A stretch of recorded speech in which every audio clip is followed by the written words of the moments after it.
Hello, this is a vloggy video, and before I start, saya rencana akan melakukan beberapa video ke depan memperkenalkan budaya jemparingan yang arkais atau jadul begitu ya. Jadi yang gendewo bubuk kalau kata teman saya, dan kalau menurut klub saya dulu atau paguyuban atau paseduluran saya dulu, jemparingan kasepuan. Bukan dulu sih, sekarang masih terminologinya seperti itu.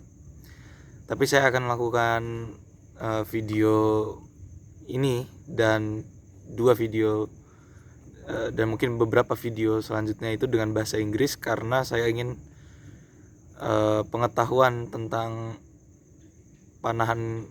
kasana panahan di Nusantara, salah satunya tentang jemparingan, terutama jemparingan kasepuan ini bisa diakses oleh komunitas panahan tradisi secara internasional. Jadi apalagi video ini akan saya lakukan dengan bahasa Inggris karena ya muatannya agak personal, dan kalau misalnya saya lakukan dengan bahasa Indonesia atau bahasa Jawa, saya dikira sedang ya jadi viral dan dikasuskan di somasi.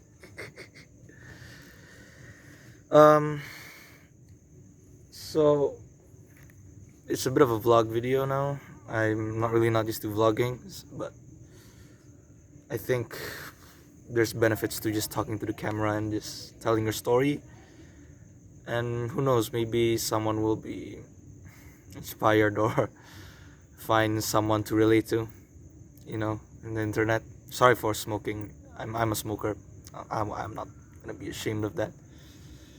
But if you think that someone talking while smoking is not very professional for a YouTube video, then I suggest you just turn this video off and watch another thing.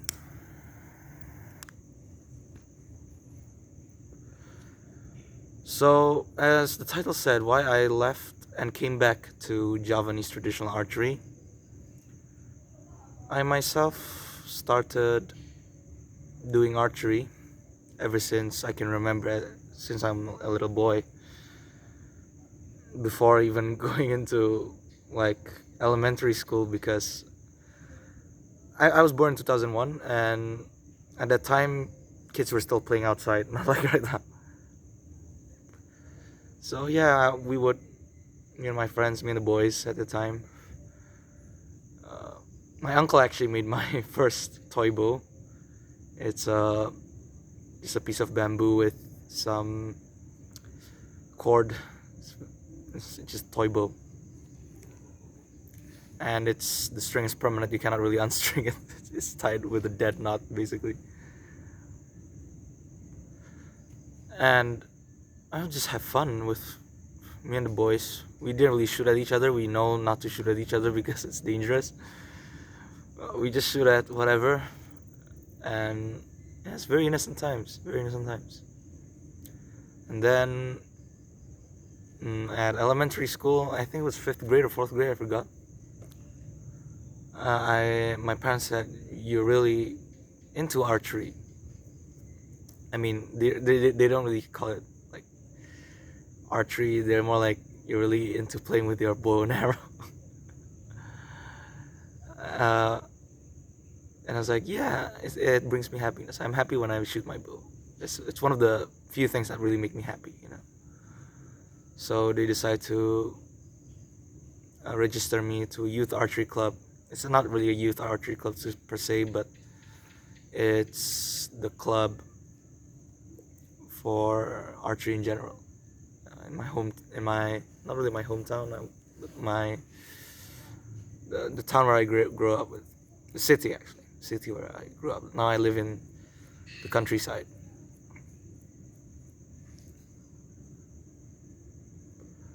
And then 5th grade, I shot the bear bow, basics, 3 under and all that, 10 meters. And then my club had an event, and we shot for that event, the competition. If I remember correctly, it was 45 meters. This is back when I was in 6th or 7th grade, I forgot. And ever since I was told to use a sight, I started not really liking my archery. It's like a burden. It's like I have to hit the goal. I have to fix this sight somehow, and that very Olympic way of shooting and all that. It's not really. It's not for me. But I did the competition anyway, and I wouldn't say I did terribly well, but not really terrible either.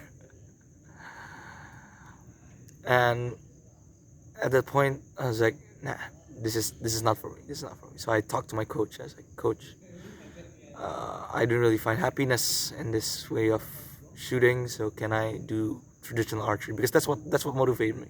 Like since I'm a little boy, I was raised by both of my parents, but they're both breadwinners basically. So it's not really my father goes to the office. Both of them go to the office. So I'm usually raised by my uncles and my grandparents basically, and they always tell me old legends of legendary archers, and that really stole my imagination basically. That really captivated young Gibran, if you will. And then my coach gave me a Kaya traditional Korean bow. I believe it pulled 35 pounds at 30 inches. If I remember correctly, that bow is now broken. And I shot with it for a pretty long time. I believe 7th grade all the way to me graduating from high school. Yeah. So that's a good 5 years, 6 years, if you will. And I really witnessed how traditional horseback archery, thumb draw archery really became popular in Indonesia, because at that time it's a niche thing, if you will. Back when I shoot in the archery range, there's only one other guy that shot the traditional bow without an arrow rest or narrow pass even, and he did so because Mas Rangga, his name is Mas Rangga. He's an OG, man. Mas Rangga went to Korea for his bachelor degree.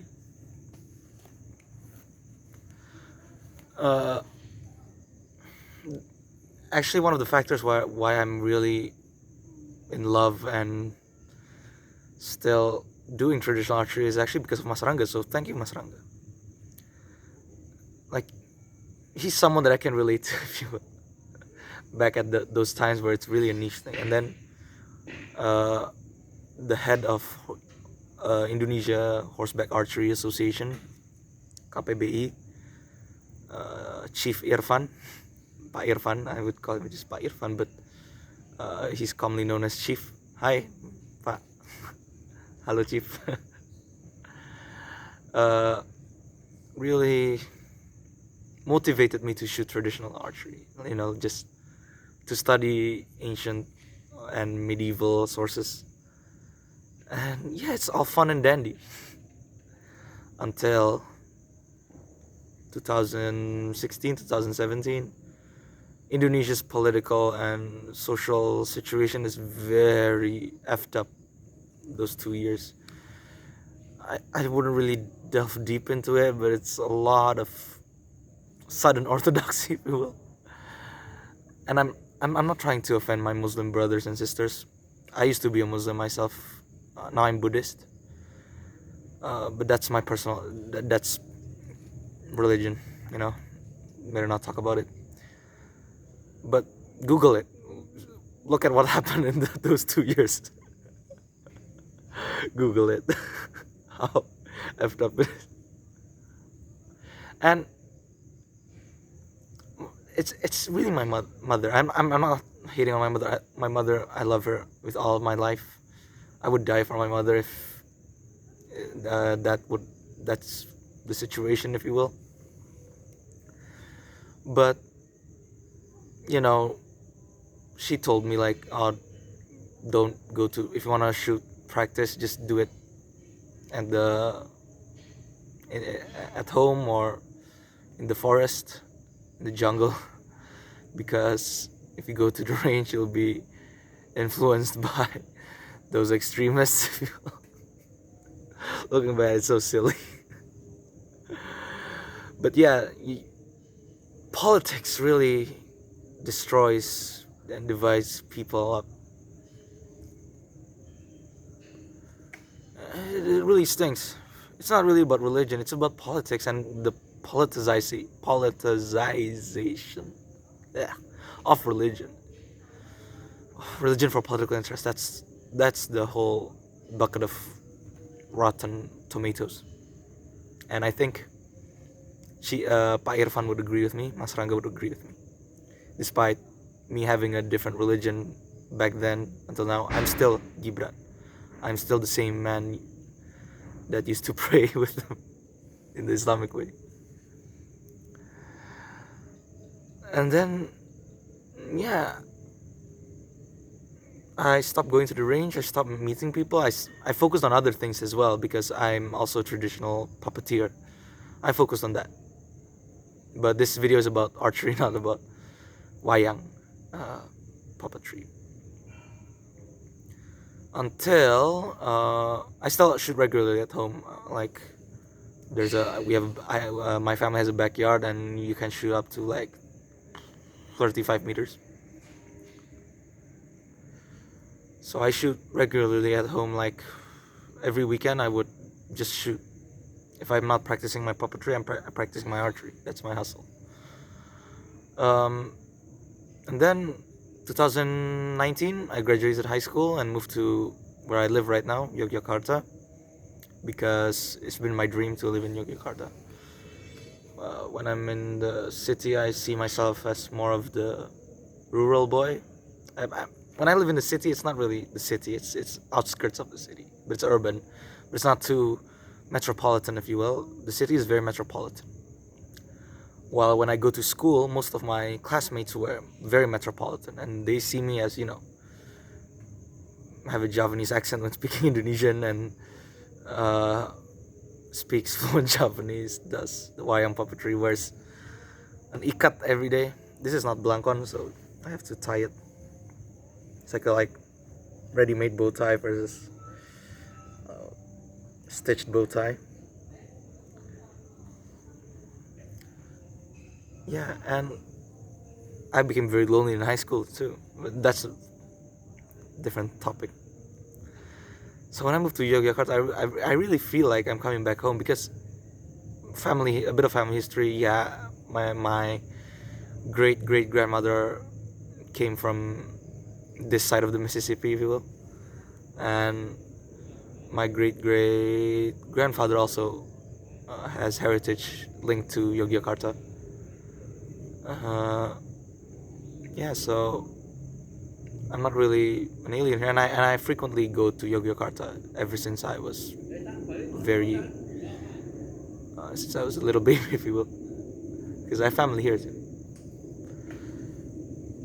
And I really got into jemparingan, and before that I also do Javanese target archery, but just the technique, not the equipment and all that. I still use the Kaya KTB, the broken one. And I just shoot, you know, how my grandfather used to say, oh, your great grandfather, so his great grandfather, because, you know, some people back then live up to 100 something years old. Shot like this with a pinch grip, or sometimes like this, and he would shoot the bow like this. So it's very close to me, because it's like, oh, that's how grandpa does it, you know. And then I moved to Yogyakarta. I also do the modernized way, you know, like this, 3 fingers, very bare bow style of shooting, but it's done cross leg. And even the princess in Yogyakarta would say, that's modern bare bow, but done sitting down like that. which is, yeah, people are entitled to their own personal opinions, I guess.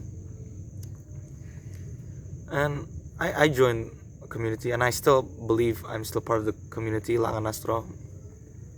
Like, it's my brothers and sisters in Langanastro. It's like, well, it's like,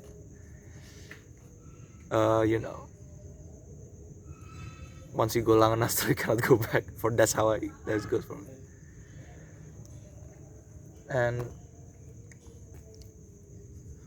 But I'm not very active, like, in the community. But I still go. Like, I'm proud to be part of Langanastro.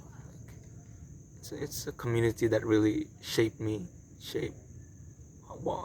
me happy doing archery, basically.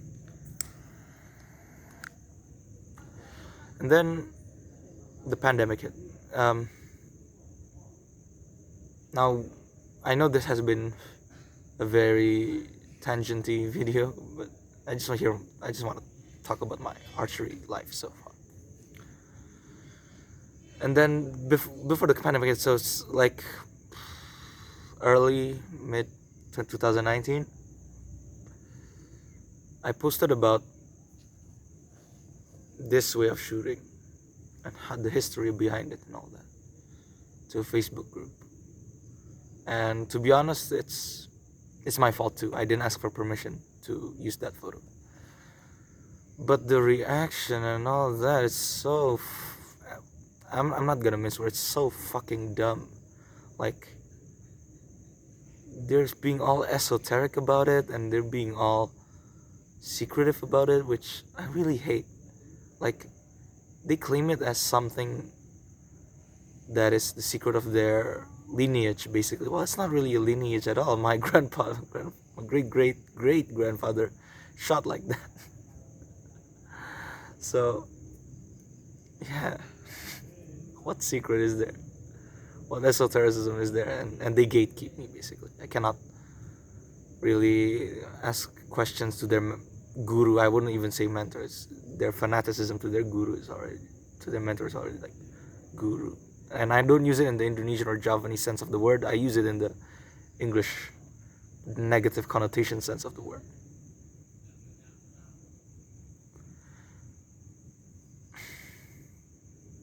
Even though I don't have any personal problems with their guru. But all their esotericism and almost cult-like status is really disgusting. But it's not always like that. When you're in Langanastro, there's also ups and downs. I guess everything in life has ups and downs, right? But the pandemic hit, and we cannot really do gatherings, so the archery scene has already also been quiet, so everyone just practices at home or in the forest or in the jungle like me. Stump shooting, basically. And like how I felt during those years, I started to really think, is Jemparingan community, Jemparingan target archery, basically, Jemparingan community toxic, And I started really having a vacuum. I focus on wayang puppetry, even though I still shoot occasionally at home. I do stump shooting still. Because, there'll always be gossipers. There'll always be people diverging into their own path in life. And people reacting negatively to it. But the good thing is, at least in the Jemparingan community, I would say most people are mature. Like, if you have a personal problem with someone, they won't try to have you cut your relationship with them. They just say, like, they'll tell you how they see it. So I guess it's not too bad at all. And yeah, it's like full of jargon. It's like, I remember New Sensei's video, Uncle Gal, like, this is archery, not philosophy. And I think archery is a very spiritual sport. It's really you, your bow, your arrows, your target, and just how, especially traditional archery, like especially just feeling at peace, being happy with existing via shooting your bow and arrow. I have to unstring this bow. I forgot. Yeah, so it's like very pure, in my opinion.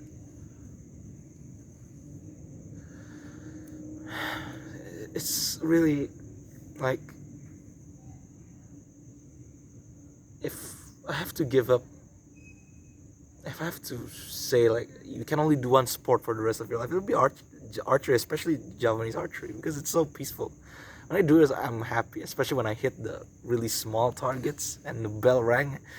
Oh my god, it's really, it really clears the mind, clears the soul.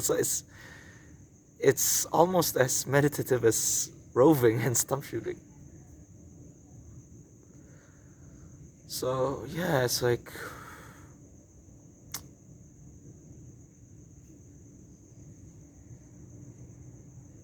I don't want to be involved in toxic circles, so I decided to, focus on wayang puppetry and all that.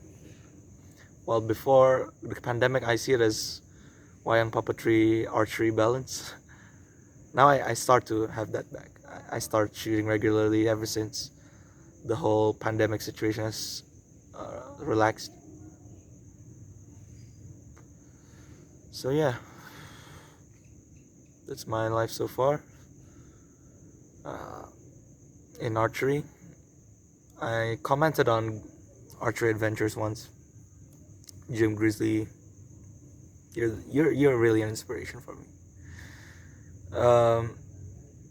Even though I have on and offs with traditional archery, I cannot ever have a divorce from traditional archery.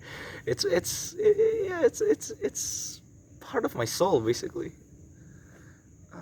Once an archer, always an archer, I guess.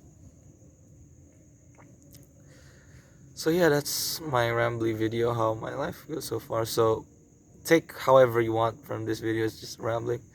I'm very blessed to still have really honest and pure-hearted people in this traditional archery community that really